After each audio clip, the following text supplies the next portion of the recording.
ತುಂಬ ಒಳ್ಳೆ ಮನಸ್ಸಿರೋ ವ್ಯಕ್ತಿಗಳ ಪ್ರಾಬ್ಲಮ್ ಏನು ಗೊತ್ತಾ, ಅವರು ತಮ್ಮ ಲೈಫ್ಗೆ ಯಾವ ಬೌಂಡ್ರಿನೂ ಕೂಡ ಹಾಕ್ಕೊಂಡಿರಲ್ಲ. ಹಾಗಾಗಿ ಜನ ಅವರನ್ನು ದುರುಪಯೋಗ ಪಡಿಸ್ಕೊಳ್ಳೋ ಚಾನ್ಸಸ್ಸೇ ಜಾಸ್ತಿ ಇರುತ್ತೆ.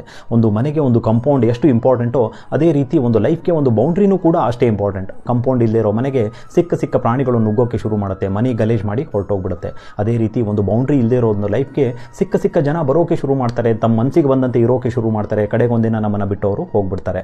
ಅವ್ರು ಹೋದ್ಮೇಲೆ ನಮ್ಗೆ ಗೊತ್ತಾಗೋದು ಅವ್ರು ನಮ್ಮ ಲೈಫ್ನ ಎಷ್ಟು ಗಲೀಜ್ ಮಾಡಿ ಹೋಗ್ಬಿಟ್ರಪ್ಪ ಅಂತ ಅನ್ಸೋಕೆ ಶುರು ಆಗುತ್ತೆ. ಹಾಗಾಗಿ ನಮ್ಮ ಲೈಫ್ಗೆ ನಾವೇ ಒಂದು ರೂಲ್ಸ್ನ ಸೆಟ್ ಮಾಡ್ಕೋಬೇಕಾಗತ್ತೆ. ಆ ಒಂದು ಬೌಂಡ್ರಿ ಒಳಗಡೆ ಕೇವಲ ನಮ್ಮ ನೆಮ್ಮದಿ, ನಮ್ಮ ಕನಸು, ನಮ್ಮ ಸಂತೋಷಗಳಿಗೆ ಮಾತ್ರ ಜಾಗ ಇರಬೇಕು. ಉಳಿದ ಎಲ್ಲ ವಿಷಯಗಳು ಆ ಬೌಂಡ್ರಿಯಿಂದ ಹೊರಗಡೆ ಇರಬೇಕಾಗತ್ತೆ. ಈ ನಮ್ಮ ರೂಲ್ಸ್ನ ಜಗತ್ತಿಗೂ ಕೂಡ ನಾವು ತಿಳಿಸಿ ಹೇಳಬೇಕಾಗತ್ತೆ. ಇಲ್ಲದೆ ಹೋದರೆ ಯಾರಾದರೂ ನಮಗೆ ಅವಮಾನ ಮಾಡ್ತಾ ಇರ್ತಾರೆ, ನಮ್ಮ ಬಗ್ಗೆ ಹಗುರವಾಗಿ ಮಾತಾಡ್ತಾ ಇರ್ತಾರೆ, ಅದನ್ನು ನಾವು ಸಹಿಸ್ಕೊಂಡು ಹಾಗೆ ಕೂತ್ರೆ ಅವರನ್ನು ನೋಡಿ ಇನ್ನೂ 4 ಜನ ಅದೇ ರೀತಿ ಮಾತಾಡೋಕ್ಕೆ ಶುರು ಮಾಡ್ತಾರೆ. ಆವಾಗ ನಾವು ತಡೆಯೋಕ್ಕೆ ಹೋದರೆ ಯಾವ ಪ್ರಯೋಜನವೂ ಕೂಡ ಇಲ್ಲ. ಹಾಗಾಗಿ ಇವತ್ತಿಂದ ನಮ್ಮ ಲೈಫ್ಗೆ ನಾವೇ ಒಂದು ಬೌಂಡ್ರಿನ ಹಾಕೊಳ್ಳೋಣ. ಅಲ್ಲಿ ಕೇವಲ ನಮ್ಮ ಕನಸು, ನಮ್ಮ ನೆಮ್ಮದಿ, ನಮ್ಮ ಸಂತೋಷಗಳಿಗೆ ಮಾತ್ರ ಜಾಗ ಕೊಡೋಣ. ಉಳಿದ ಎಲ್ಲ ವಿಷಯಗಳನ್ನು ಬೌಂಡ್ರಿಯಿಂದ ಹೊರಗಡೆ ಇಡೋಣ.